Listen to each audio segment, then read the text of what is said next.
வாழ்வோம் வாழ்விப்போம். நிலத்துல என்ன விதை போடுறீங்களோ அதுதானே வரும். நீ நல்லவனா கெட்டவனா கேள்விக்கு முதல்ல என்ன விதைக்கப்பட்டிருக்கிறது உன்கிட்டங்கிறத நீ தேடும். அதுவே எனக்கு தெரியலையே. இல்ல என்கிட்ட எந்த தப்புமே கிடையாது. உட்கார வச்சு ஒண்ணு கேட்டா அவ்வளவு தப்பாதான், அவ்வளவு தப்பாதான். நீ யாருக்காக வாழ்ற? உடனே யோசிப்பான், நம்ம நல்ல பேர் வாங்கினா எங்க அம்மாக்காகவே வாழ்றேன் அப்படின்னு கொஞ்சம் பேர் சொல்லுவாங்க. பக்கத்துல பொண்டாட்டி கேட்டு இருந்தா வீட்டுக்குள்ள அப்புறம் பாத்துக்கிறேன்பா.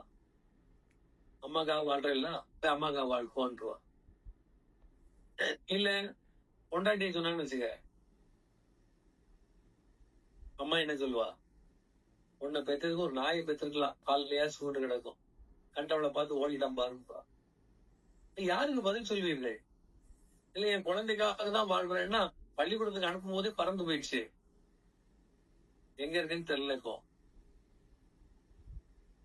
அவரவர்கள் அவரவர்கள் வாழ்க்கையை வாழ முனைந்து விடுவார்கள். அதான் இயற்கை.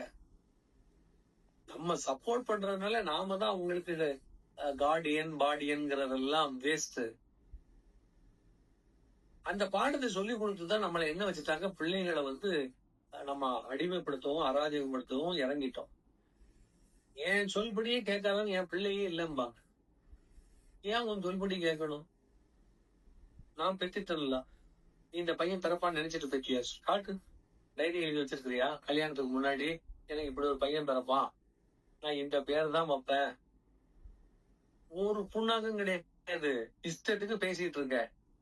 அப்ப எப்படி நீ அதெல்லாம் உன் உரிமையை எடுத்துக்கொள்ள முடியும்? ஒரு இதான் மயக்கம், காமம் வெகுளி மயக்கம் இல்லையா? இந்த இடம் தான் மயக்கம். மயக்கம் பாத்தீங்கன்னா பிச்சு பிச்சு எடுத்தோம்னா கேவலமா இருக்கும், படு கேவலமா இருக்கும். ஏன்னா அதை நம்ம ஒரு பெரிய பொருளா நினைச்சிட்டு இருப்போம்.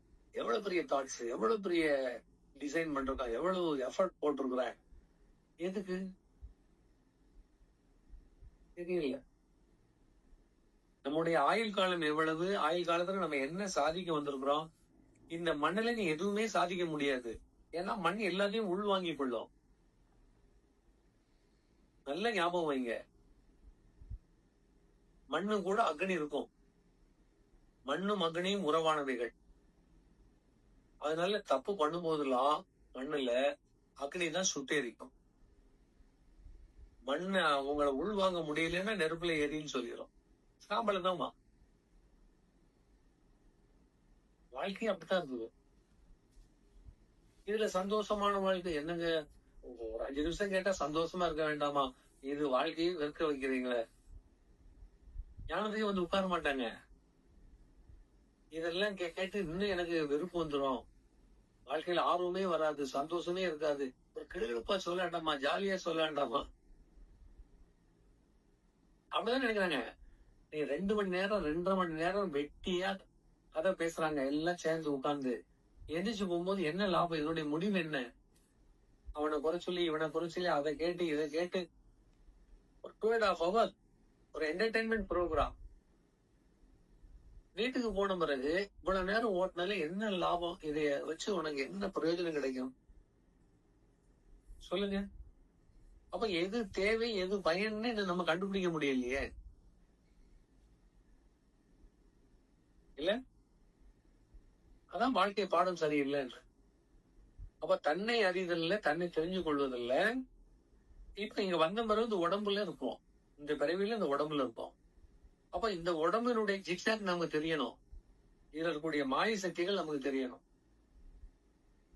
உடம்புல அதீதமான ஆற்றல்கள் புதைந்து இருக்கிறது. நான் அதான் சொன்னேன், ரத்தம், நிணநீர், ஆவி, 3 நிலைப்பாடு இருக்கிறது. அந்த 3 நிலைகள்ல நீங்க முழுமையா உணர்ந்துட்டீங்கன்னா நீங்க சித்தன்.